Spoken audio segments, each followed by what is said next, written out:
on that? 3 inches of rain tonight. We'll see. Yeah, that's what I say too. I need to. All right, here we go.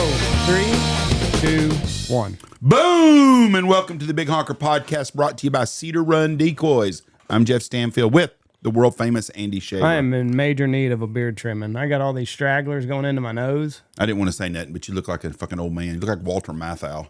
What? Look at your eyebrows too. Need to be fixed. What's going on, That boy? don't need to be fixed at all. But my beard is a little straggly. You're an old man. You got gray in it now. Wearing me out. Check out Cedar Run Decoys. Hand carved. Man, great stuff. They do urns. They do the best decoys in the world. They're doing a big collection for Ducks Unlimited. Holler at Corey at Cedar Run Decoys. There you go. All right, on with us today from my Texas Tech Red Raiders, Mr. Haydon Wiginton. How's it going up there, dude? Oh, living the dream, man. Living the dream. Living the dream. Playing football. You're a country music artist. Uh-oh, hold on. I got to fix this. Playing country music, playing football. Life doesn't get any better. Doesn't. No, sir. Do you have a girlfriend? I do. Oh, that I sucks. I was thinking of all the fun he was having if he didn't have a serious girlfriend now. Yeah, no, I'm locked down. How long have you been locked down? About a year. She younger than you, older than you? She's younger. What does she do? Yeah. She Going to plays school? soccer here. Athletic girl. Yeah. Be some athletic kids. Yeah, absolutely. Are we thinking that far ahead, Hayden? Hopefully. You've Yeah. been dating her a year. No. Date to marry. Date to marry. There you go. How old are you, Hayden? Say what? How old are you? I'm 22. 22. Oh, Jesus. Don't think about getting married, son. What is wrong with you? You're way too young to be getting married. You shouldn't get married. Don't worry. It's not in the next couple. It's not in the next couple of years. That's for sure. 47 is a good year to get married. When you're 47 years of age, that's a good time to get married. I want to ask you about this NIL stuff since you're a college football player. Okay. We talked about this the other day. I think that these kids that are jumping schools every year, there ain't none of them kids ever going to have a college degree. None of them. Do they even go to class anymore? It's pro football. Man. So yeah, I mean it is pro football. Yeah, I can't speak on the class. I don't know.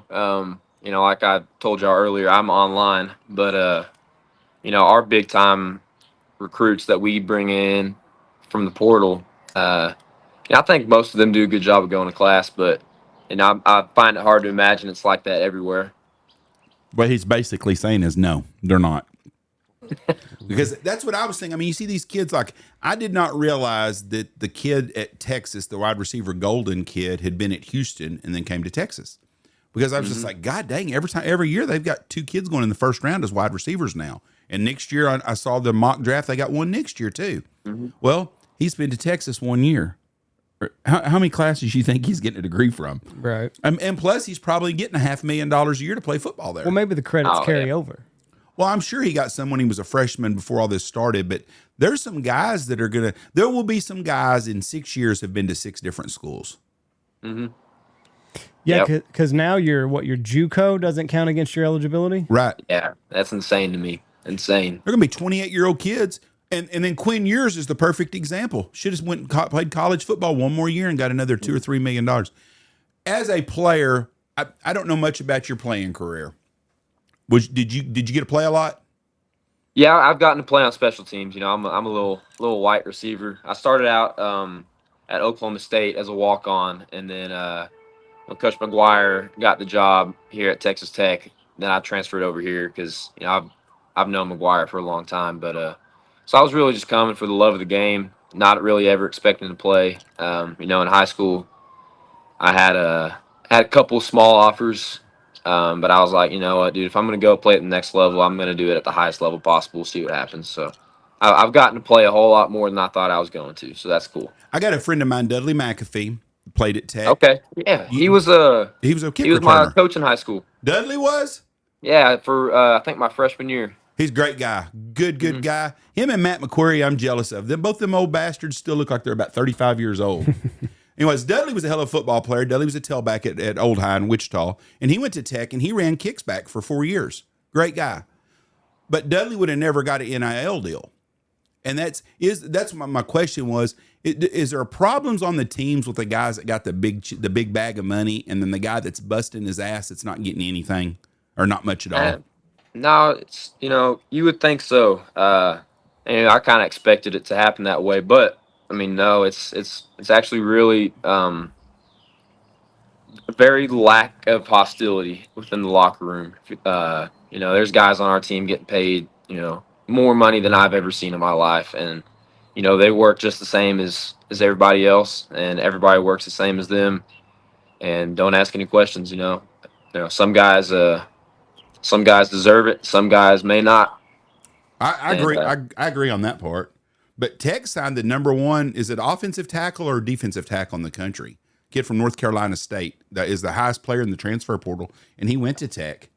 Yeah, man, I don't know what everybody was ranked, but we have a O tackle named Howard Sampson who's a freak.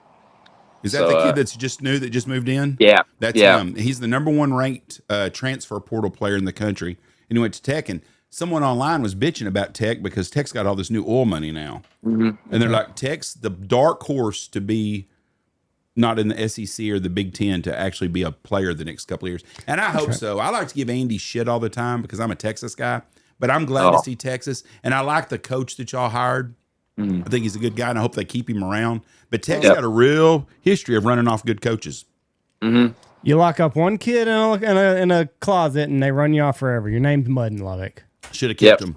And I bet you if you'd done a poll in Lubbock the day after, people would have said you should have kept him. I don't think anybody wanted to get rid of him. No, and they damn sure wish they would have never have now. Nobody wanted to get rid of Mike Leach, but he locked up the wrong kid in the wrong closet, and it got out.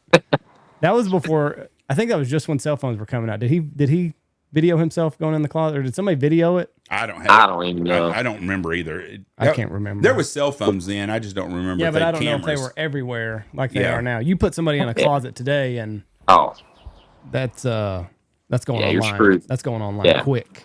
So did Jonathan Hawkins? Did he finally get out of school? Is he still playing football at Tech?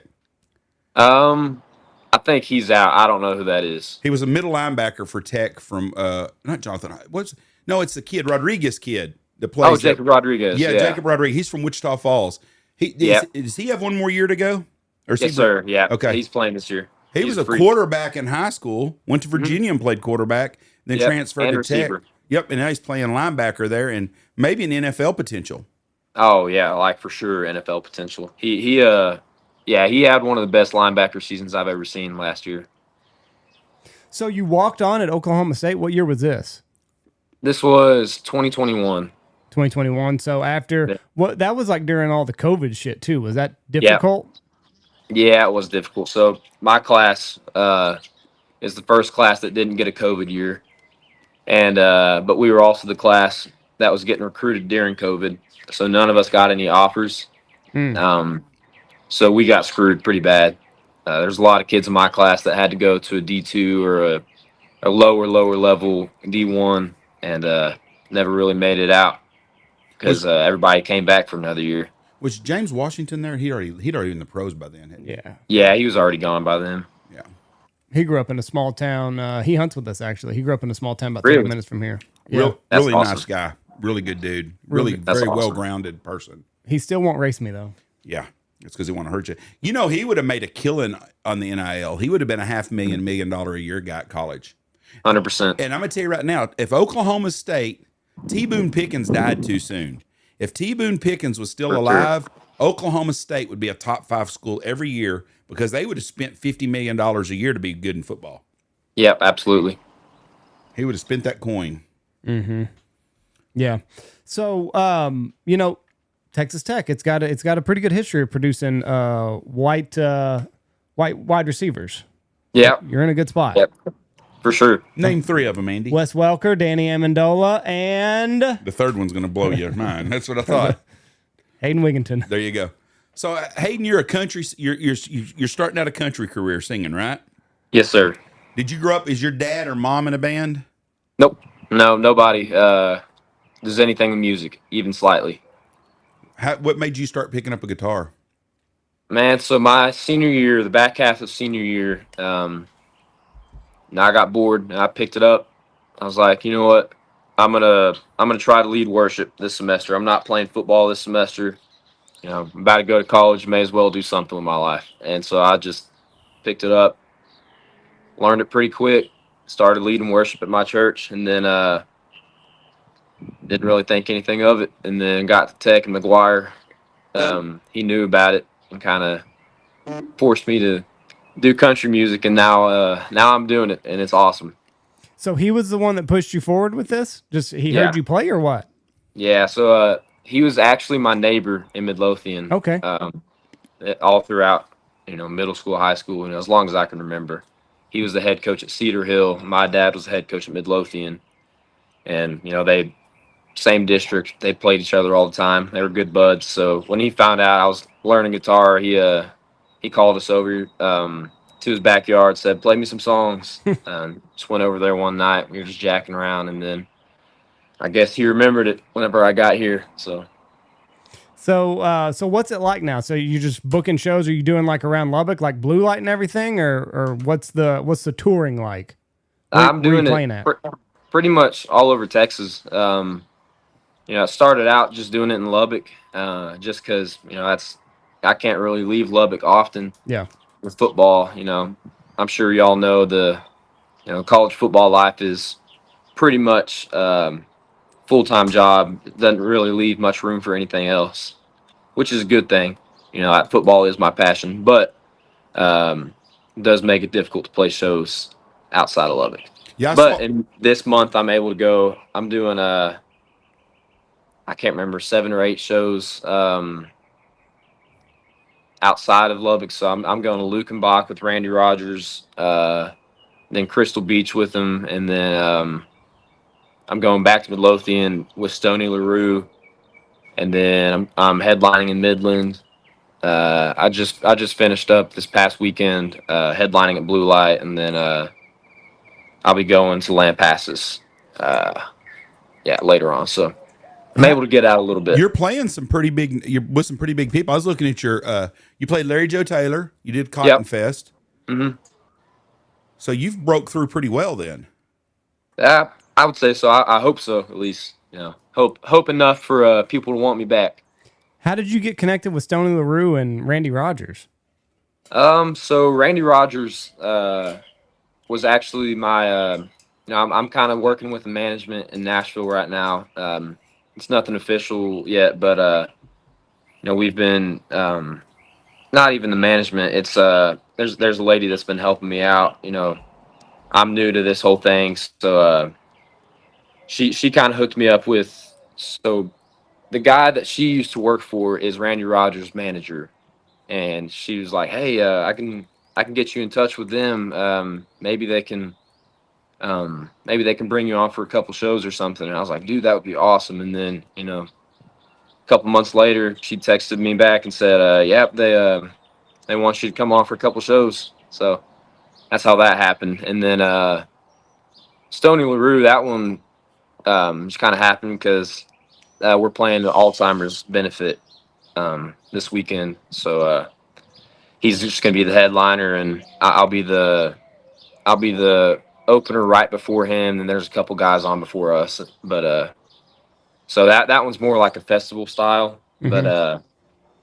But yeah, we'll get to hang out with him, make some connections there too. So that's badass. Once you get that door open, it just seems to be just goes and goes and goes. Yeah.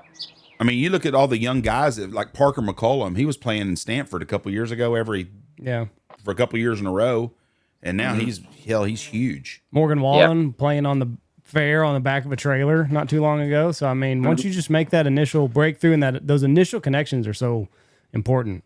Not 100%. Who you know, it's who you blow. Yep. So you know what I'm saying? Yep. Pause. But yeah, I know, I agree.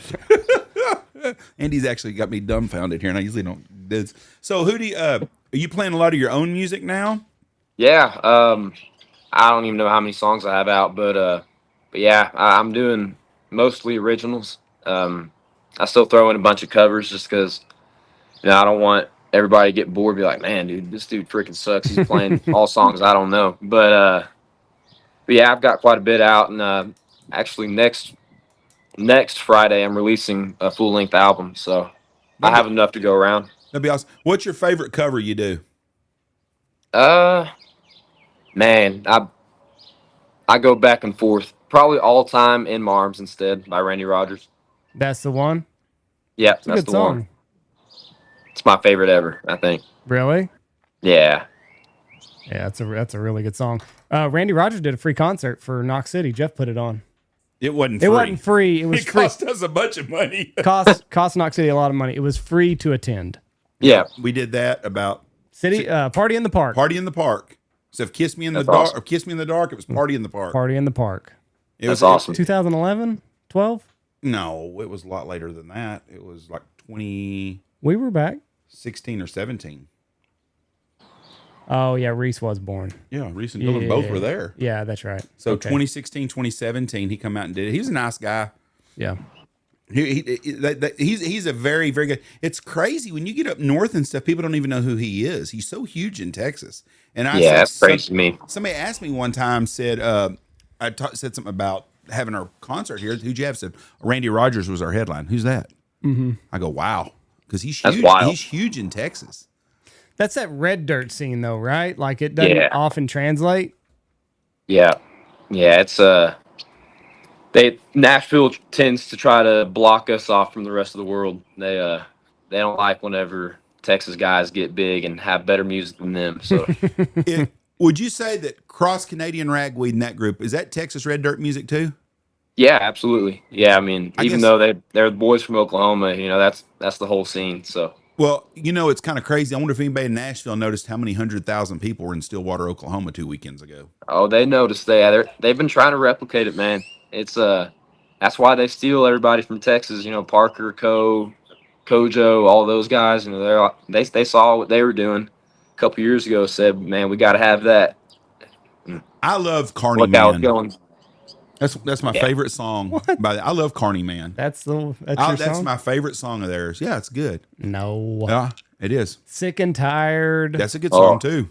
17's my favorite. 17. That is a jam. I got to look up there. Mine's their songs Carney real Man, quick. and then Stoney's is Oklahoma Breakdown. I love that song. We play that one live, so we're gonna have that's to cut that from the set list that's a- whenever we play with them next weekend. That's a badass. Yeah, I would not do that if I was you. Yeah, What's bad? be a little awkward. What's bad is if you were opening for Guns N' Roses and you come out and sang November Rain, you probably would be a whole lot better than Axl because he's all fried now, and people want you to come back. Yeah, no kidding. Yeah, you know how funny that would be? Like if you played that of Stoney LaRue and just walked backstage God. like, hey, don't worry about playing that. We already did it for you. Yeah, don't worry, we got you covered, we man. got you covered, bud. Have Alabama's the one that I was thinking of from Cross Canadian Ragweed. Oh yeah, that's a great one, man. Have you seen the video of what's the guy's name that's Aerosmith? Steven Tyler. And the guy's singing is it crazy that he had what's that one song he had that Alicia Silverstone's in the video? God dang it. I think it's Crazy.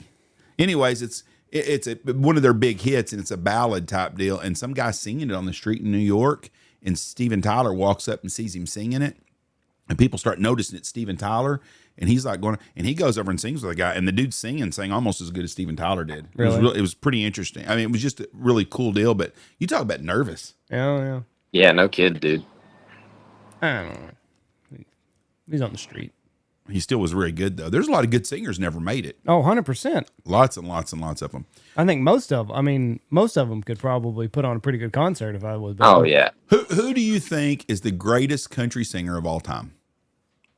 Are we talking like I'm talking all the time. King or like? I'm talking like- forever. From the day one, from Bob Wills, Ernest Tubb, Hank Williams to Zach Bryan.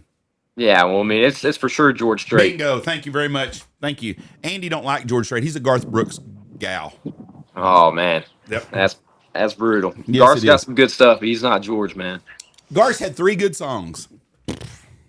Callin' Baton Rouge, The Dance, and I don't even know the third one. Thunder Rolls, maybe. No, I don't like that's a wife beating song, and I've never liked that song because of that. I like the song about the town. Nobody gets off in this town. This high school colors are brown. I don't even remember the name of it. His first album was really good. Garth Brooks' first album was amazing. No offenses. Yeah. But after that, he turned to shit.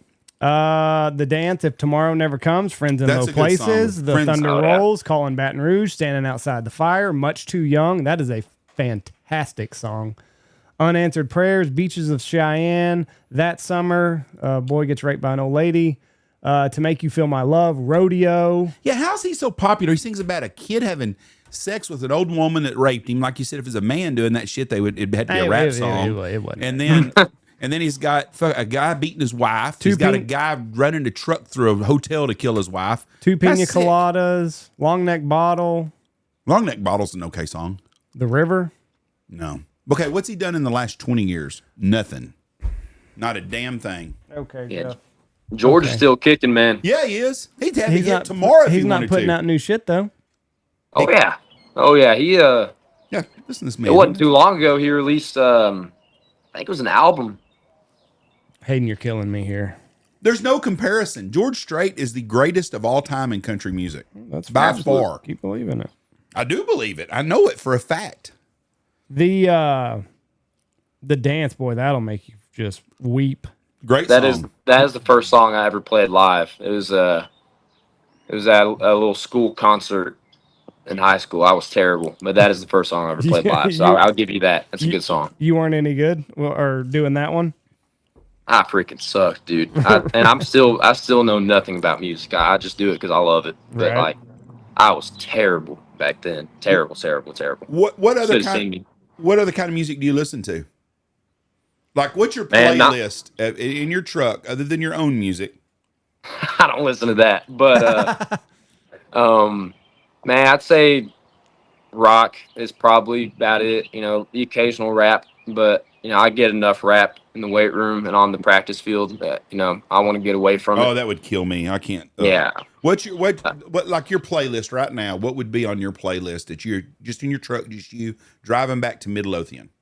Yeah, I mean it's just my country playlist. You know, I pretty much have that on 24/7. Old country, new country. All of it's mixed in. I don't know what you mean by new country, but if you're talking like that trap beat BS, then absolutely not. But like Luke Combs. he's on there. Yeah. What is Yep.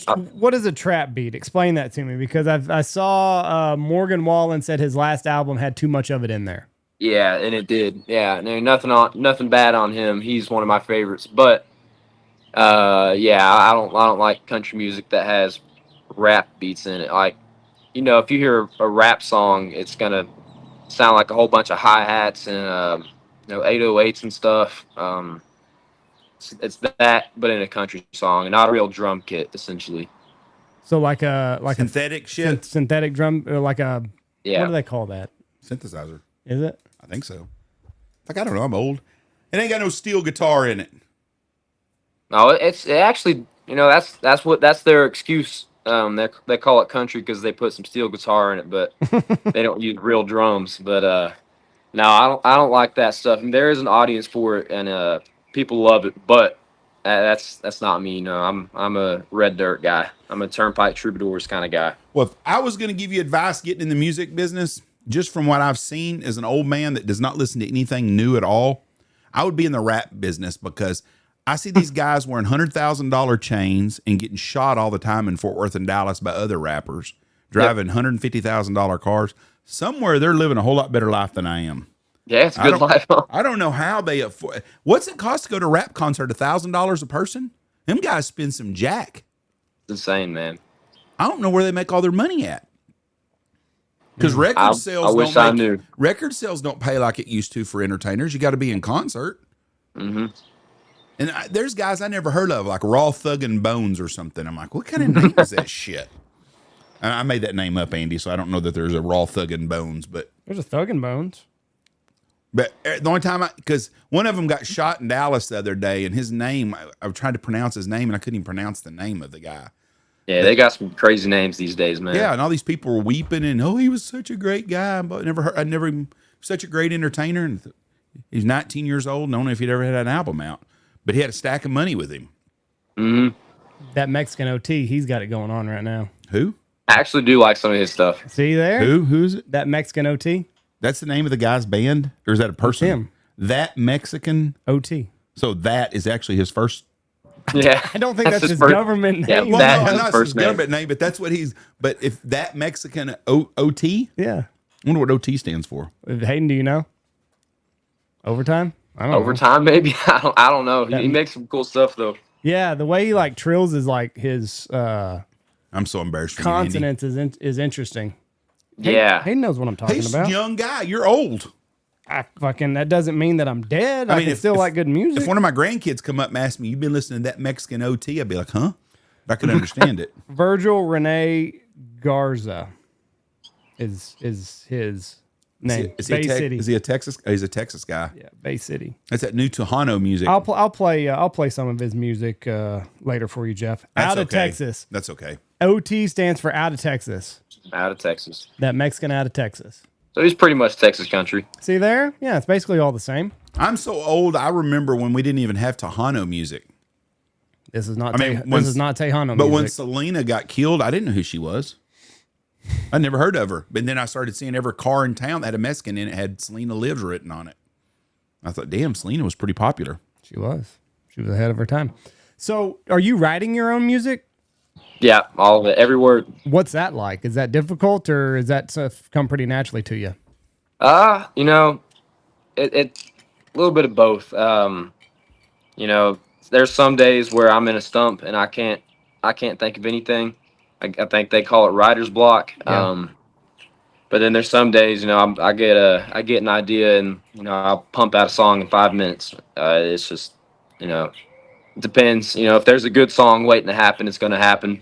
If there's a crappy song waiting to happen, that's it's probably not going to happen. So what do? Do you have like an idea in mind, like a hook or a verse or just something that kind of flows together and then you just kind of strum a guitar, or is that backwards? Do you like strum a guitar and just kind of see what comes with the chords? Yeah, you know, there's really no one way to do it. Sometimes I'll start with the progression on the guitar. Sometimes I'll start with the hook. Sometimes it'll just be an idea in my head of you know, what the song will be about. You know, it depends. You know, everything comes different ways. What was the fastest song that you wrote of yours? Man, it's a good question. I would say probably Give Me Your Right, maybe. That one's a pretty simple one. It's yeah, there wasn't a whole lot of mind power going into that one. I just wanted to make a dancing song that sounded good. Yeah. How long do you think that took you? 15, 20 minutes. And then, I mean, obviously, you know, whenever you get ready to record it, you refine everything. And that's where all the real work goes into. You know, we call it pre-production. You know, you make sure that everything is, you know, one, makes sense. You know, two, you know, isn't stupid. Because, you know, they say there's no dumb ideas when it comes to songwriting, but there's dumb ideas. And, you know, just make sure that it's not going to suck. So that takes a pretty good amount of time. But, you know, just the initial first part of writing the song, probably about 15 minutes. So who's looking at it once you've written your song and like you said, you take it into pre-production to make sure it doesn't suck? Who's looking at it to be like, yeah, I don't know what you were thinking here? Usually my producer. I say usually. Every time it's my producer. Mm-hmm. But so a lot of guys, you know, I don't know how everyone does it, but you know, if you're up in Nashville, you're probably under a label. You know, you probably got a whole team of writers for one that wrote your song, so you don't even have to deal with it because you didn't write any of it. If you're in Nashville, that's what happens. There's a whole lot of guys, you know, not going to name any names, but they ditch the Texas scene, or they, you know, they're not great writers, but they have a whole lot of buzz, and they go up there and everybody writes a hit song for them and they just put it out. But, you know, whatever works. But, you know, I'm always going to be the guy that, you know, I have to write my songs. Yeah. But anyway, sorry, went off the tangent there. You're good. But, yeah, they have guys that do all that for them. They don't really go in and do a pre-production. So basically, they just show up and everything's ready to go. Everything's already been vetted. Much. The song is where it needs to be. Just, hey, this is what we're thinking. Get in there and read. Yeah, and you know, a lot of times, you know, these artists are able to go in those rooms that the song's being written in, and you know, this is one of the things. You know, you know, hopefully I do make it big one day and I'm able to, you know, get talked about like this, like, oh, he probably didn't write any of his own songs. But, you know, they go in there, and if you're in the room when the song's being written, you helped write the song, even if you didn't write a single word down. So that's how that kind of works up there. It's a weird scene. I don't understand it. But, you know, it's how it's been for a long time now. Yeah, that's what I'm hoping for. I'm hoping I stumble in the right room one day. And they're writing a hit song, and then I get credit for it. Yep, That's my retirement plan. A lot of the best Powerball, and then walking into the right room where they're writing a hit song, and then just be like, "Pay me, bitch." That'll work. They don't get the money that they used to though for writing a song. Somebody's getting some money somewhere. Not like they And used I want to. my cut. Well, there is a cut, but the cut's a lot smaller than it used to be. How does that work with like streaming and everything? Are you seeing any revenue from Spotify, iTunes, anything like that with your downloads? Yeah. So it's like a 0.0. No, it's 0.8 cents per stream, and so you know, I don't know what that amounts to, but I think I have a little bit over 4 million streams in total, which you know isn't a lot compared to $40,000. Essentially. It varies. It varies on the platform too. So like Spotify doesn't pay as good as Apple Music, but you know, I don't know the algorithm. Wish I did. I have an app that for my distributor, and you know, just direct deposits. 40K is better than a poke in the eye. Yeah, but making more than a teacher. But no, but I realize there's expenses here. it's not like it used to be. You used to get so much every time it was spun on the radio too, and that's where you made your money back in the day. But nobody listens to radios hardly anymore. No, radio's dead now, unfortunately. Yeah. And so if you listen to the Highway or whatever the hell it is, Y2K, any of those stations, I listen to Booze, and that's my Red, White, and Booze is my favorite serious one because they play a mixture of rock and old country and new country, some I guess, but it's the same songs over and over. Like if you're on a long road trip, like I was the other day, you hear the same song again 4 hours down the road. And so everything's on a loop. Yeah, all the time. So I don't know how much, but I don't think you make near the money. Nobody listens to radio. Like you said, radio's dead. So I actually found an interesting chart just a couple days ago. We have a segment called Did You Know That we do, and I was going to do it over this, but I'll just spill the beans here. Songs are getting shorter. And a lot of it is, number one, TikTok has fried our attention span. And streams are like we were talking about. Streams are how people make money now, and you can stream more of your music faster if you have shorter songs. So even just 6 years ago, the average alternative rock song was 220 seconds. It's down around 205 seconds now, so 15 seconds has been shaved off. Hip hop is down from 200 seconds in 2018 to 170 seconds. So they could both go down to about 3 seconds, and I'd be happy. Our attention span is getting shorter. But like you said, though, the streams also, you got a shorter song, you can burn through your songs faster. Yep, absolutely. Turn and burn. Yeah, and you know, I you know, luckily I'm an independent artist and I can just go and make art. But you know, those guys, you know, a lot of those dudes, you know, they're like me. They want real music back, but they know that, you know, it's not gonna happen for them if they don't conform to the new ways. Right. And it's just unfortunate, man. It sucks. Yeah, music industry's all jacked up. I wish I knew how to navigate it, but nobody does. I was gonna look and see what Morgan Wallen's new album. I was gonna see how long some of his songs were on it. Let's look at Just in Case. It is 2 minutes and 45 seconds. Jeff, how many seconds? That's 4 minutes. 2 minutes and 45 seconds. Oh, 2 minutes would be 120, 165. There you go. Short. I thought you meant 2 hours or no 245 seconds. Yeah. No. Yeah. I bet she doesn't have a song over 4 minutes. Yeah, most of them are under 3 minutes, right about that 3 minute mark. Yeah. It's a lot better. See, they used to say if you're if you're hanging around 4 minutes, it's radio friendly. Oh, really? Now it's like if you're over 3.5, you might be screwed. Just because people are going to tune out and Yeah. change on you? Yeah, you can't play, maybe I'm not a math guy, but say you can play 70 songs on a certain radio show a day, or you could play 95 songs that are way shorter. It's Yeah, You Proof. That was a big song by Morgan Wallen. It's 2.5 minutes is all.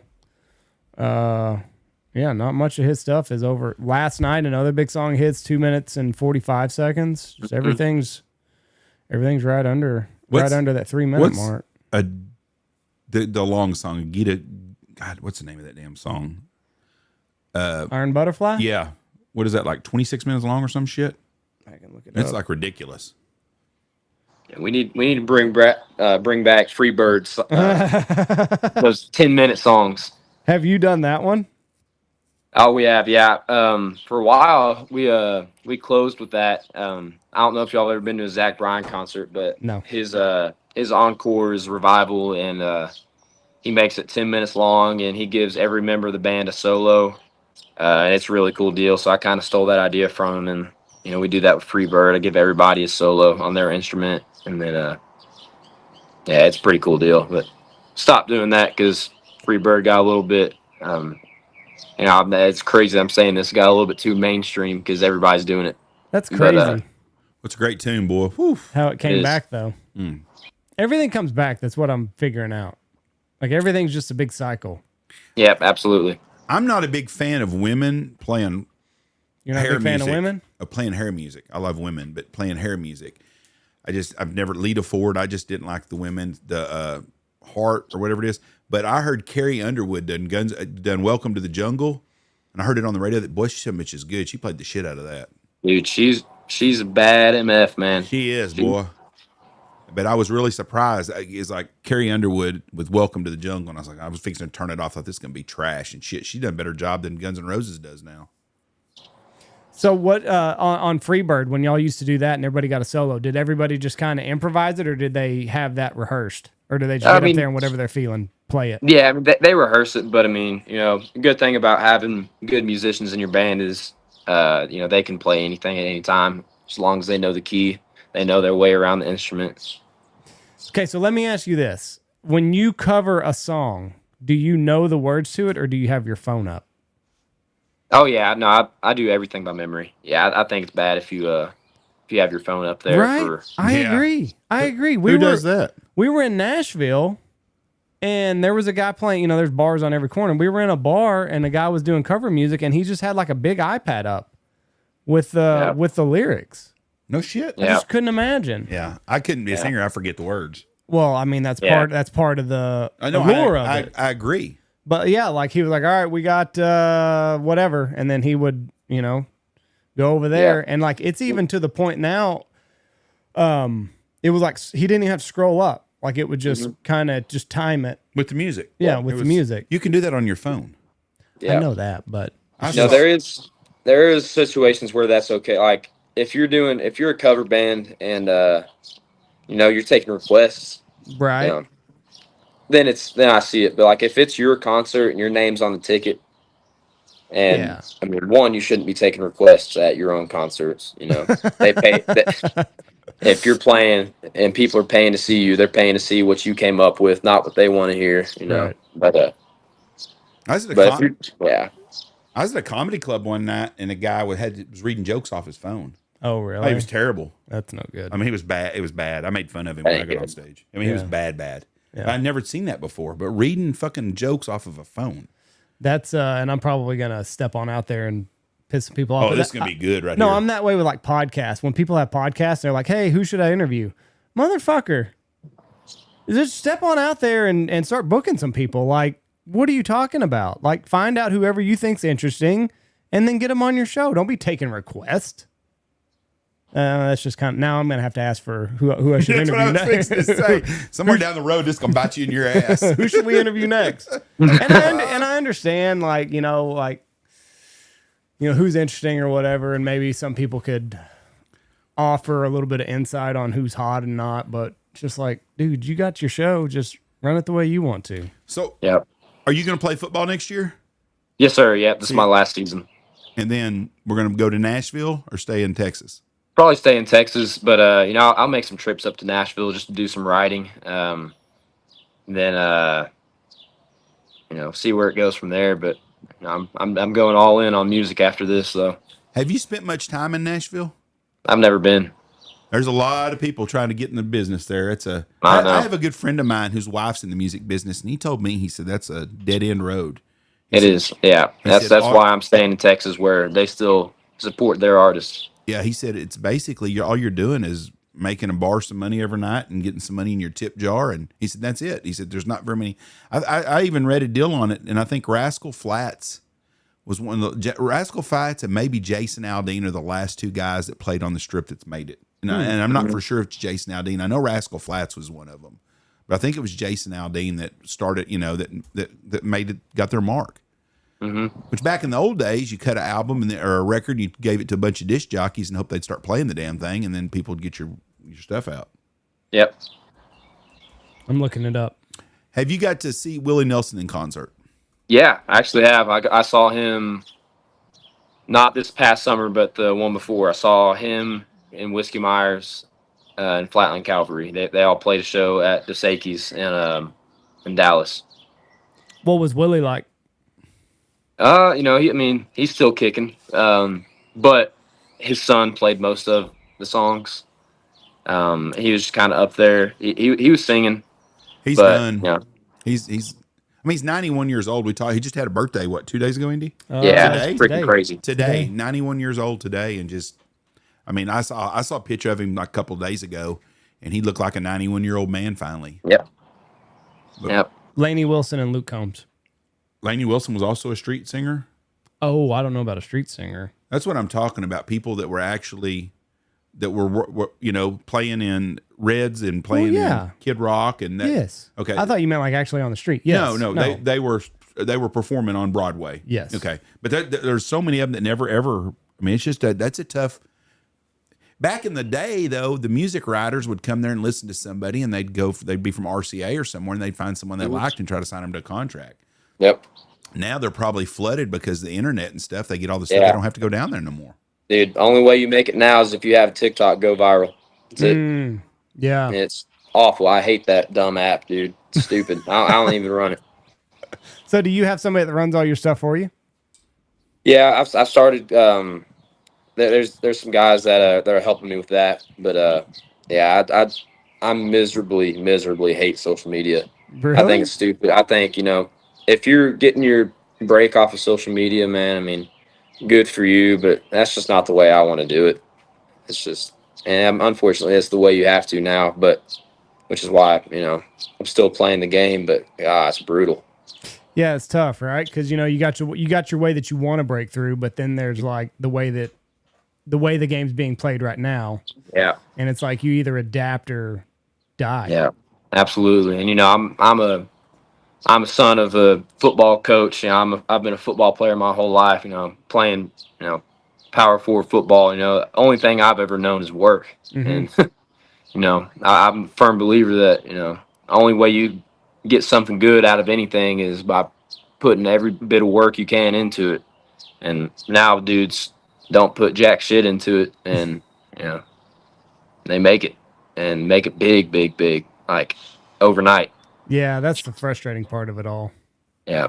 It's like, you know, like you said, you got somebody that's not putting in the work, and then they, for whatever reason, that the algorithm god favored them, and life changing. Yep. Overnight. Just like Joey Bro. You know who Joey Bro? You're not on TikTok, are you? No, I have no idea who that is. Joey Bro. He is the Knicks' big thing. He is. He's the greatest 67-year-old. He sings karaoke, and it's not good. But like, he's in a Steven Wilson Jr. Video. But I mean, same type thing. He's on Netflix. Was filming something with him the other day. Really? Yeah. That's I'm frustrating. a horrible singer, and I might be able to sing better than he does. I might, and I'm terrible. I mean, that's it's awesome. so bad that it's entertaining. I'll try to find a video on Instagram and send it to you. I don't know if he's on Yeah. Instagram.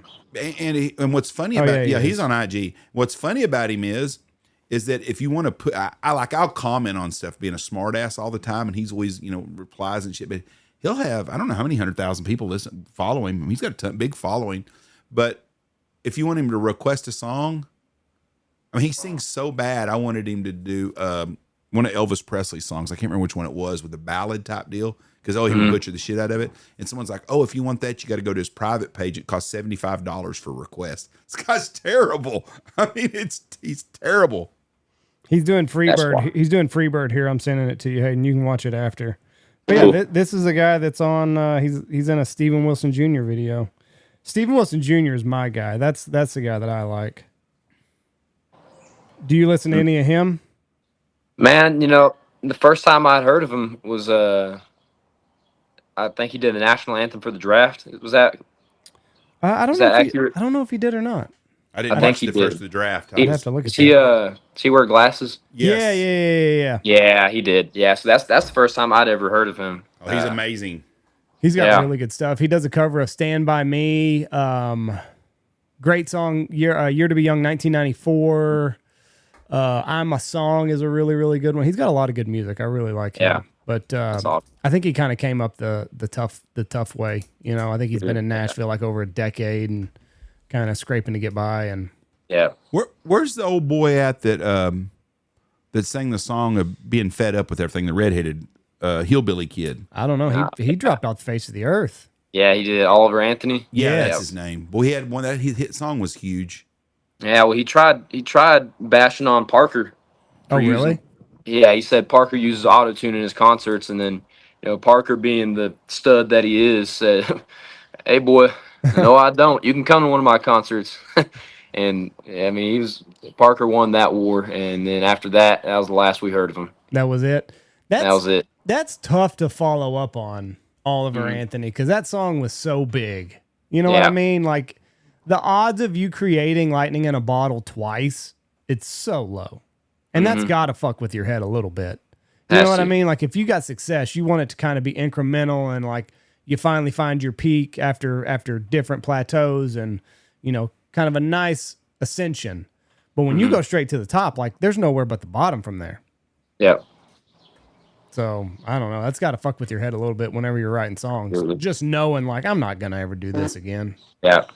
And even with the very, very, very small, when I say very, I mean very small amount of success that I've had, like, I don't know if y'all know any of my songs, but like "Talk Funny" was the first one that got any sort of traction, and then after that, I thought I wrote, and everybody else did too. Everybody was like, "Dude, yeah, you're getting so much better." I was like, "Yeah, I think so too," but nobody's listening to it because "Talk Funny" is the one that blew up, and they all think that's good, and so now you're thinking, how do I replicate that? And it's just, I feel for him, man. It's hard. Yeah, it's tough. So you got, is this month about the only month that you have off from football? Yeah, that's it. Yeah, we have from starting last week until I think May 27th. That's all we have off of football. And we still have classes right now, but it's year round, every day. So you got a month to do all your playing and all that other good stuff, and then it's right back to the grind. Right back. What summer workouts like? I mean, is it 5 days a week, 6 days a week? Yeah, it's every day of the week except for Sundays. Yeah, it's really? It's a grind, man. But it's fun. Summers are cool because Saturday after you finish 7-on-7 and stuff in the morning, we all pack up and go to the lake down at Allen Henry, and we'll go jack around there and get to be college kids for a day, and then come back and get right back to it. But it's fun. A whole lot of fellowship goes on in the summer because there's no other students on campus. It's just us. Really no other sports either. So I mean, it's literally just tech football. Running the town, which is bad. This is why I think that college athletes should be paid. Yeah, it's 11 absolutely. months. They should be paid. 11 Not months to the out of the extent that year. they are, but 11 months out of the year. It's 6 days a week. I think that there should be some compensation, whether it's 35 grand a year, 50 grand a year, whatever. Find a number. And I think that you kids should be able to get paid. Texas Tech is obviously getting paid a lot of money. My grandfather was a season ticket holder all growing up when I was a kid. That stadium is unrecognizable from the last time that I walked in there to what it is today. Yeah. So what? Somebody's making some money. If you split it up between 80 scholarship kids and you set your budget at $20 million, I got a problem with that. I got a problem with a kid making $2 million, one kid making $2 million. And I think that's we're running into problems. I think that's some of the Shador problems right there. Those kids are entitled. Now you got to play against Shador last year, right? Yep. Does he look like an NFL quarterback when he's out there? He's good. That's not the Cavs question. The question is, I mean, I wish I knew what an NFL quarterback looked like. There you go. That's a good answer too, though. I've been lucky to play with some really good quarterbacks. Tyler Shuck was my quarterback my first 2 years. That's my boy. Very happy for him. He just got drafted. Okay, what about him? High. Yeah, he's genius. Great guy, great arm talent. He's got it all. He's got all the intangibles, which is why, he shot ahead of Shador. But and then Baron Morton, also our quarterback right now. I mean, he's about as, much of a freak show as it gets when it comes to just natural talent, and he's a great kid too. So I mean, he's got it all also. So both of those guys are for sure NFL quarterbacks, but What about Travis Hunter? You saw him play. When he was on the football field, did he stand out more than everybody else? Man, one or two plays a game. He's pretty freaky athlete, but I mean, here's what people don't understand, man. Everybody out on that field is a dude. I mean, like a dude. Like our starting X receiver last year, Coy Aiken. He's a Cowboy from Stephenville. He's a freaking stud. But he was beating Travis up all game in the blocking game. I mean, just whooping his butt. And then like Josh Kelly, who went undrafted, he was our slot. I mean, he was routing them up left and right. So I mean, but that's people don't understand. I mean, that's everybody out there. I mean, I would just think if you're going to be a top quarterback in the NFL or get drafted, you would stand out on a football field. 100%. If you're playing college football, like the kid that went from Oklahoma to USC. Did Cam Ward stand out on a football field? Yeah, he did. He looked. I mean, he was the best football player on the field at all times. But like the kid, Caleb Williams at USC, when he played at Oklahoma, you could tell he stood out. Yeah, he was a standout. I mean, big time guy. That's what he was. When we played, when I was at OSU my freshman year, we were in the same class. So they came to Stillwater for Bedlam, and that was one of the first games he started.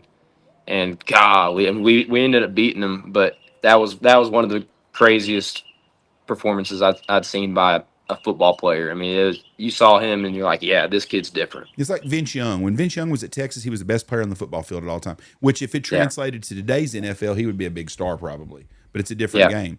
But that's what I was wanting to know. Do you see guys that really stand up? Like when Michael Crabtree was at Tech, there was no doubt that he was an NFL wide receiver. Mm-hmm. I mean, 100%. That's what I wanted to know about Shador. If you watch him because they played BYU and didn't even score in the first half in that game against BYU. And I'm like, how's this kid a number one pick if they can't even score on BYU? But you're going to be playing against the Baltimore Ravens?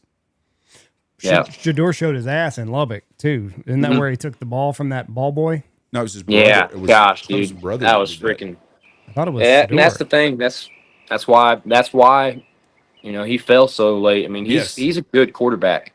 Don't get me wrong. He can throw it. He's elusive in the pocket. He's got what it takes. It's just quarterback is 95% up here, and then the other 5's right here. Yeah. But I saw him he was at a bar in Dallas after he got drafted in the 5th round, and he had $100,000 cash on him, carrying it around and doing some rap stuff. I was like, man, told you, rapping's where it's at, right there. Telling you where it's at. And luckily, I'm not trying to go to the NFL because if you're trying to do music and football, you ain't gonna make it in football. Right. Yeah, you got to have that laser focus. And I didn't No think about that, distractions. but if you're drafting a quarterback, you don't want him trying to be a music artist. He's got to put. I mean, to be an NFL quarterback, that's Especially a 80 hard hour, job on 80 planet. hour a week job. Especially a rookie NFL Yes. quarterback. And they said, I was listening to somebody, and they said that first year as a rookie, like you got to give them some grace because the draft is in late April. They're trying to figure out how to move to the city that just drafted them, where to buy a house, figuring out the new offense or defense that they just got, just got dumped on them. And it's like May, June, and July go by so fast as a rookie.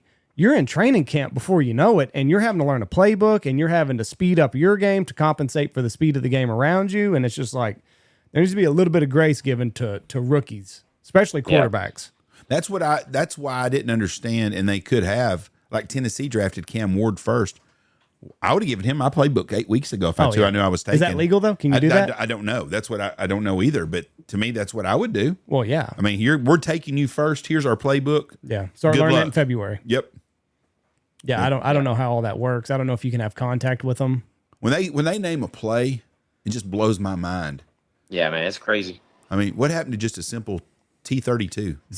So give us like a play that's in the Texas Tech playbook. Like what's like the lengthiest play that you can think of just rattling off at the top of your head?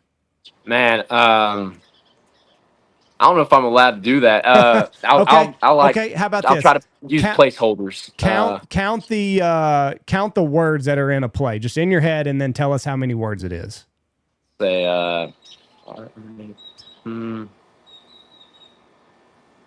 It's that long. 8 or 9 words. That's a sentence. Yeah, and what's bad is you just got to know one word on there for the formation, right, as a receiver? Well, no. So the way we do it, and this is how most offenses work in college football, at least in the air raid. You look to the sideline. We have coaches that are signaling formation. They're over here giving you formation. Then you get formation, you line up fast. You look at the quarterback. Quarterback signals you to play. Go, and you do all that in 10 seconds. Yeah. And that's how you're able to do tempo. And then a lot of our offense is tempo, just like Coach Kitley's offense, who he's now the head coach at FAU. But a lot of that's just one word plays, and you're just going out there. You look to the sideline, they're signaling something. You see that one signal, and the whole 9-word play just off that one word. You just go, line up, and go all the way down the field. That way, defense can't line up. But I mean, it's grind. Offense is hard. NFL quarterbacks, the stuff they got to know, because they got to know everything. Like a receiver just has to know one formation or one play. Listening for something. Yeah, and he's got to know everything, and then he's got the audibles and the hot reads. Yeah. To be an NFL quarterback is a hard thing. If you're not very bright, it's a hard position to play for sure. Yeah.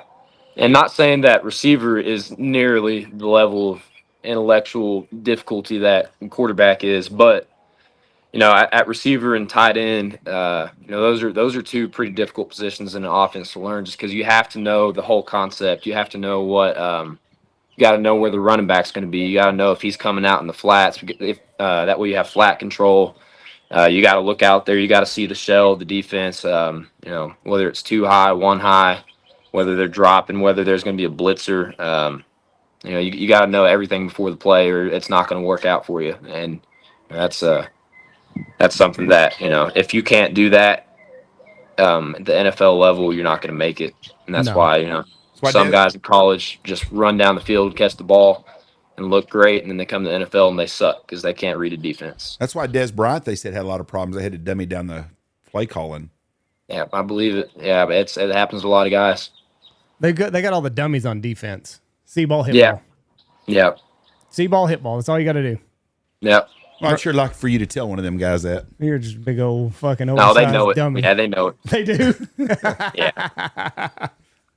They put you on defense because you had trouble. So y'all's basketball team is very successful and softball should have won against Florida. Yeah. They gave the game gave it away. away. But Here's what's crazy is if they would have won, I was singing the national anthem in the Final Four. Oh my man. goodness! I was pissed. I was so mad. and they should have won. They should have won the game.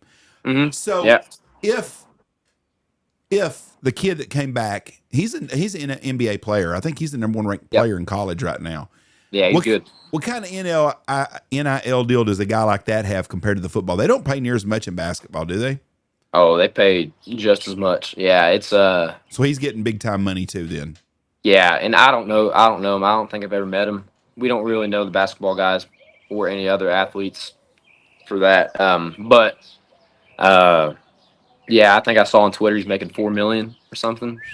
I know he was going to be he made enough that he went back and said, but he might not have been in the NBA. Hell, they only take 60 guys get drafted. Yeah. I mean, he'd have been drafted, but. So the girls softball team, they're good this year? Yeah. The girl's making $1 million a year. That's a pitcher. Yeah. You might have to cut this out. I don't know. I don't know if this is anti-Red Raider of me, but I honestly don't know how their season's going. But that's not anti-Red Raider. I thought you were going to say something about lesbians and dykes playing softball or something, because that's what I was thinking about. I'm pretty sure. No. Hold on. Let me look it up. Hold on. I feel like they're pretty good. I know we got a pitcher Texas Tech wins the first Big 12 title. That's right. Softball. So yeah, that's right. They're pretty good. Oh, well, yeah, because Texas and Oklahoma are in the SEC now, so that's pretty good. Well, good for them. I hope they are. But what's their record?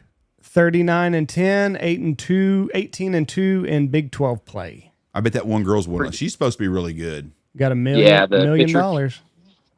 She's on the Patrick Mahomes bag. So have you met Patrick Mahomes? Okay.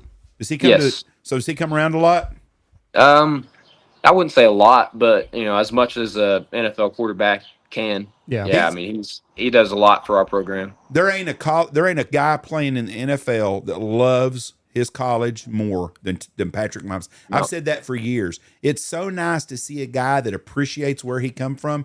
I get so pissed off when you watch Monday Night Football or Sunday Night Football and they add, and they're supposed to say their college from. They get pissed off at their college, and so they're from. I'm from the hood at 406 zip. You know how they do stuff, and I'm like, that's so disrespectful to that school that gave you a free place to go play an education. Regardless of what happened, you got an opportunity. You didn't have to sign there. Don't be an ass about it. So it's nice to see him appreciative and proud of where he comes from. What if you're proud of being from the 906, whatever?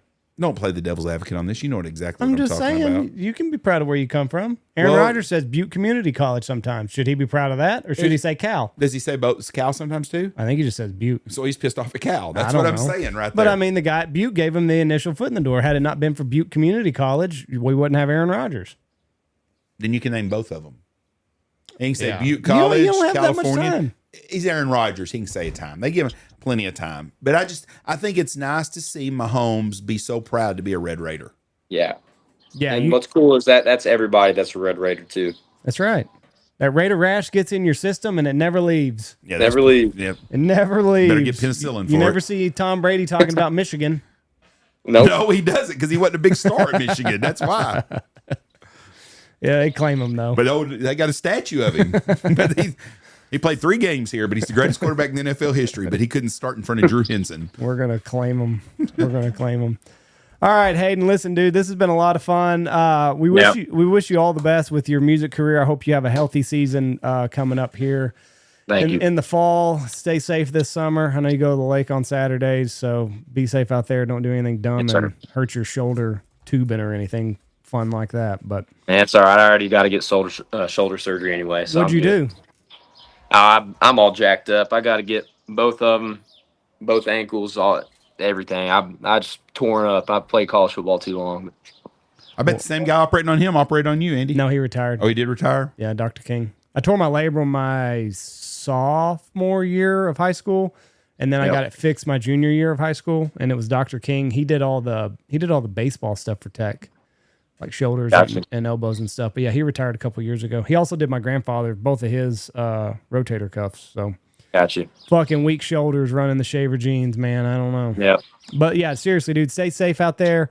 And if you ever come through Knox City, give us a holler and come see the lodge and all that other good stuff. But sounds good. Well, I appreciate you, man. Great to meet y'all. Hey, yes, God bless you, Hayden. Best of luck. Yes, sir. God bless. Take care of yourself. All right. Thank you. See ya. All right, y'all. See you. Haydon Wiginton. Seems like a good kid. Got his head on his shoulders. Can you imagine I'm going to be a singer? Just picked up his guitar his senior year of high school. And he's playing with Randy Rogers. And he's playing with Stoney. That's not chopped liver. Knocking on the door. Yep. That's all it takes. That one break. Hope he kicks it in. Seems like a good kid. Knocking on the door. Thank y'all for listening to us. God bless y'all. Have a great day. Peace out. Bye. Watch for deer. Go check out all of our sponsors. Go check out Boss Shot Shells, Pacific Calls. Use our promo code BHP25, please. Dive Bomb Industries, Ducks Unlimited, Dirty Duck Coffee, Shin Gear, Looking Glass Podcast, Lucky Duck, Mossberg, Stanfield Outfitters, Mallard Bay, Mitchell Chevrolet, and Cedar Run Decoys.